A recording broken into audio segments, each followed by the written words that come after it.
Welcome back. Last week, we told you about a potential Chinese plot to influence the 2020 presidential election. FBI Director Kash Patel has declassified documents that allege Chinese efforts to ship fake driver's licenses to the United States to let Chinese sympathizers cast fraudulent mail-in ballots for Joe Biden. Now, there's a new twist. Daily Mail reporting Director Patel uncovered proof showing former FBI Director Christopher Wray buried that report because it contradicted his testimony to Congress that China was not conducting foreign influence campaign in United States elections, saying in September 2020, quote, "We have not seen historically any kind of coordinated national voter fraud effort in a major election, whether it's by mail or otherwise." Joining me now is FBI whistleblower Steve Friend. Steve, thanks for being with us here today. Before we get to Director Wray, let's talk a little bit, if we might, about this report. It came out of the Albany, New York office. It's called an IRR, an Internal Intelligence Report.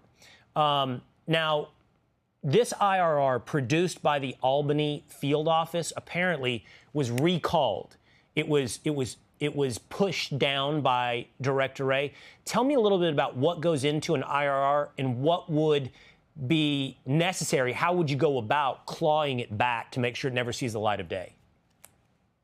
Well, it's pretty unique from my perspective, and certainly in any time in recent history that I can recall any sort of intelligence product being clawed back by leadership within the FBI. Christopher Wray specifically was the radical traditional Catholic memo, and that was only clawed back when Congress exposed it because a whistleblower came forward with it. But the typical way that these documents are authored would be an intelligence analyst essentially researches their product, goes back and forth with the supervisor, effectively gets their approval to push it on, and then that information is laundered into what the FBI concocts as far as what it's going to be its priorities. I've never heard, outside of the radical traditional Catholic memo, in recent memory or recent history, of any sort of product being pulled back so that they could go and re-interview a source and expectedly that they were going to get different information from that individual.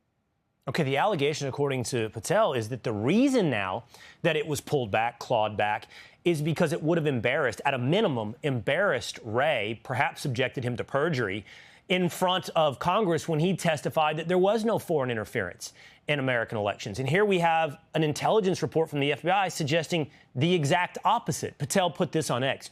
Former FBI leadership withheld the facts and misled the public on China's 2020 election interference, and they did so for political gain. This FBI is exposing all of it and giving Americans the truth they deserve. This is sounds, Steve, absolutely scandalous.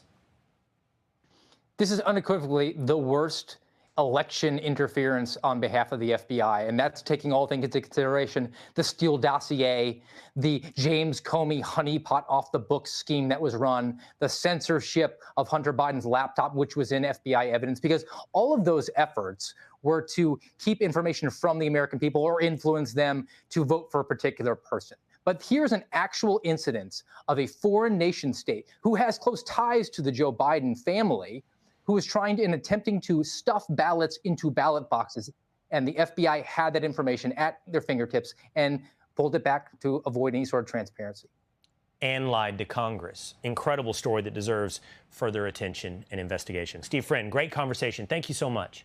Hey, it's Will Cain. Click here to subscribe to the Fox News channel on YouTube. It's the best way to get our latest interviews and highlights. And click to subscribe to the Will Cain podcast for full episodes right now.